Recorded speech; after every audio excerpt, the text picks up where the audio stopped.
original special, Inside RollerJam.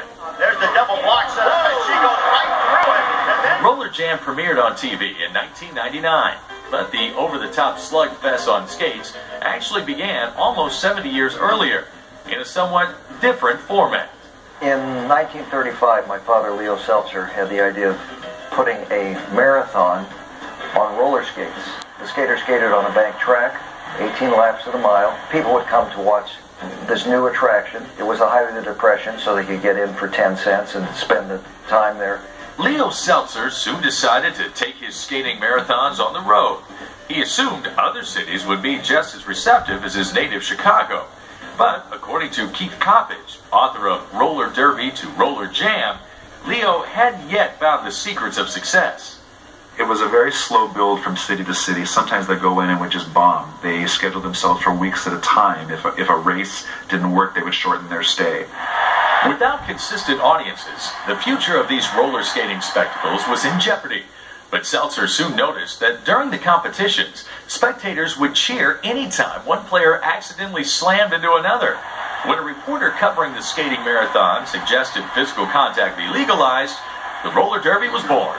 That was the moment that roller derby became the sort of rock'em sock'em thing. From 1938 on was when it became contact skating. As the roller derby became more popular, the skaters began traveling from city to city, attracting crowds wherever they competed. But a tragic event would almost end the sport for good. Sometime in 1938, there was a terrible bus crash which practically wiped out the whole troop of skaters. They lost about 22 lives. It practically ended the game. And there was quite a lot of discussion, should the game go on? And the skaters said, we need to see this through. And we'll remember the skaters another way. To this very day, and all throughout the history of roller derby, the number 1 is never used. It's to memorialize all the skaters that lost their lives in that crash. So you'll never see a number 1 on a roller derby skater. The roller derby soon regrouped and began touring again. But it would be another 10 years before the sport would receive national recognition, thanks to a new invention called television. The first night, they did a live broadcast from New York, and there were maybe 500 people. Within a day or two, you could not get a ticket to it. It was a story of the power of television. From the 9th Regiment Armory on 14th Street in New York City, the Metropolitan Broadcasting Corporation presents Roller Derby.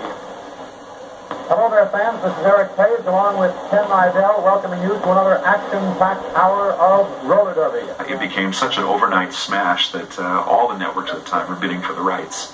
The rights eventually went to ABC. In writing the book, I found a week that there was about 15 hours of roller derby programming prime time.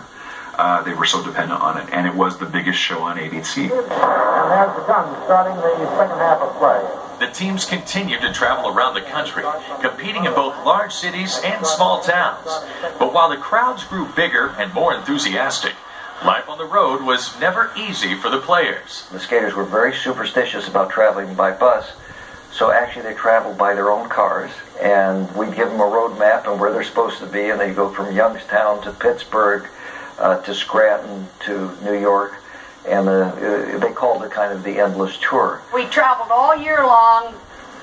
On the holidays, we skated double headers, and Christmas, New Year's, and Thanksgiving. We'd have one in the afternoon, then eat a big Thanksgiving meal and try to skate the game at night and stuff.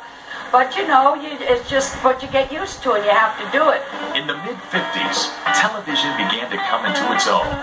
But as Hollywood started to produce more sophisticated programming, there was little room for roller derby. Without TV exposure, the derby was in trouble. Overnight, the bottom just fell out.